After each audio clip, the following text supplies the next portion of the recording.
Danas bolje razumem izjavu predsjednika Demokratske stranke Dragana Đilasa, koji je rekao da nije potrebna moja podrška u ovim izborima. Reći ću vam i da nisam prihvatio članstvo u izbornom štabu Demokratske stranke zato što ne mogu da preuzem odgovornost za takvu politiku, ali sam ponudio sve svoje usluge u kampanji na izborima koje slede i koje rukovodstvo Demokratske stranke nije bilo u stanju da predvidi samo pre nekoliko nedelja. A danas sam doneo odluku da upravo zbog toga što se ponovo u politički blok Demokratske stranke vraćaju ljudi koji su doneli epitet aferaške stranke, stranke koja je korumptivna, doneo sam dakle odluku da izađem iz članstva Demokratske stranke i da podnesem ostavku na mesto počasnog predsjednika Demokratske stranke. Neću da pravim nikakav kompromis sa takvom vrstom ljudi, sa takvom vrstom ponašanja,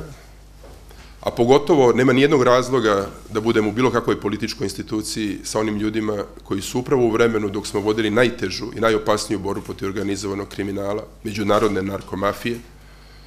kada smo konfiskovali skoro 400 miliona evra imovine tih ljudi u Srbiji, što je prvi put u novijoj istoriji da jedna vlada, jedan politički sistem učinio za dobrobit građana Srbije i međunarodnog prava i međunarodne bezbednosti, da budemo u političkom bloku sa ljudima koji su nas u tom vremenu nazivali mafijašima, šefovima mafije ili pominjući ime Al Caponea. Smatram da u takvom političkom bloku, punom potpuno besmislenih, pogrešnih kompromisa, ne može ništa delotvorno da nastane, da iz takvog političkog bloka ne može nijedna delotvorna akcija da nastane potrebna za građane Srbije. Jedino što mogu da očekujem u ovakvim pregovorima da na kraju čitavog tog procesa Demokratske stranke njeni aktivni članovi postanu ponovo Beba Popović i Cane Subotić. Takva vrsta politike ne vodi Demokratsku stranku